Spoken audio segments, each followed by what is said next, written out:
The assassination of Dr. Martin Luther King Jr. All right.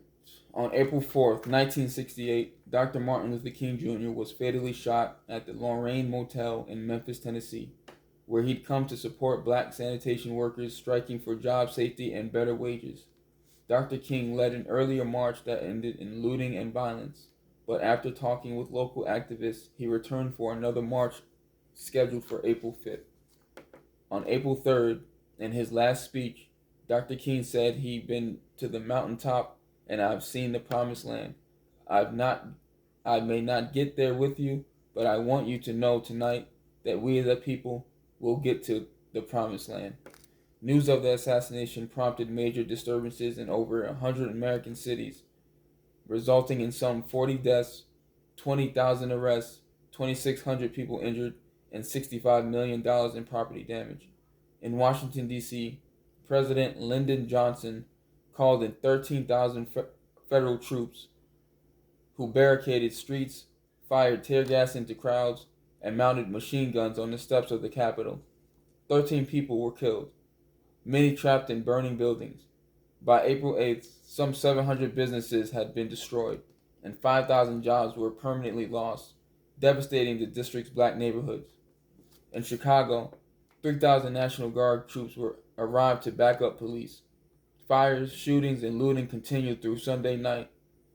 Mayor Richard J. Daley later told reporters he had ordered police to shoot to kill any arsonist or anyone with a Molotov cocktail in his hand, and to shoot to maim or cripple anyone looting any stores in our city. No official death toll was given, but published accounts say 9 to 11 people died.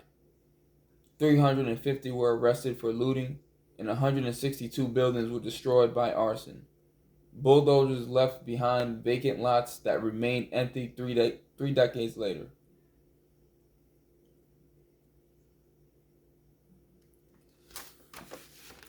So much chaos and tragedy has taken place on American soil over the years that were stemmed from racially motivated actions and feelings and emotions. Something that has plagued this country for so many years, for centuries. And the racial terror that people of color had to endure, throughout history and throughout the years is unimaginable. It's inhumane. It's really something that you would never believe happened here. The land of the free, the land of independence, the freedom of speech. There's so much freedom that was promised and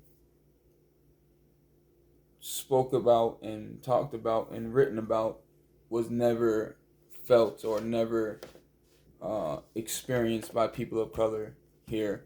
And it's unfortunate that so much pain and heartbreak and abuse has been inflicted on people of color for different reasons, from the very beginning, from kidnapping to the Middle Passage to slavery to lynchings, to the laws, black codes, green books.